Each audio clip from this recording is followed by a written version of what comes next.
ఇది కొంచెం వర్క్ అవుతుంది. బట్ ఎన్నిసార్లు ఇది టచ్ చేసింది కదా, ఇది కొద్దిగా వీక్ అయి ఉంటుంది.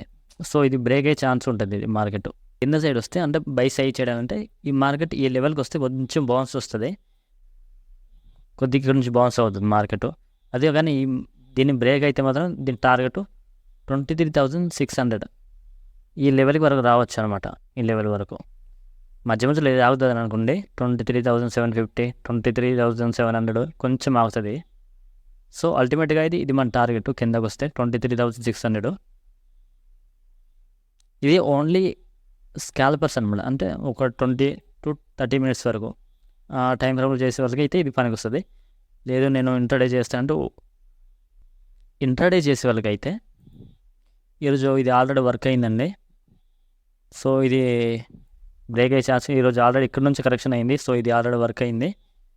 సో రేపు దీన్ని బ్రేక్ చేసేటట్టు ఉంది రేపు మార్కెట్. సో బ్రేక్ చేస్తే మంచిదే, బై సైడ్కి వస్తుంది, అంటే బుల్లిష్ మార్కెట్ రన్ అవుతుంది. 24,800 టార్గెట్ ఇచ్చుకోవచ్చు. అలాగే సెల్ సైడ్ విషయానికి వస్తే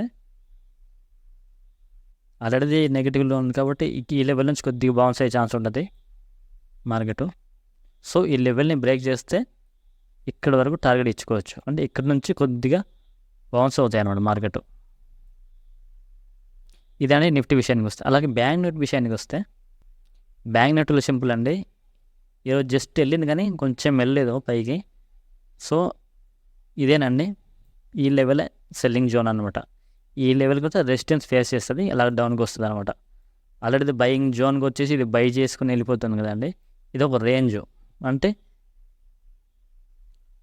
49,600 అండి. ఈ 600 కిందకి బ్రేక్ అయితే కానీ కిందకి రాదనమాట, ఇది ఒక రేంజ్. సో అప్ సైడ్కి వెళ్ళాలంటే 50,500 ఈ రేంజ్ని కొద్దిగా బ్రేక్ చేయాలి.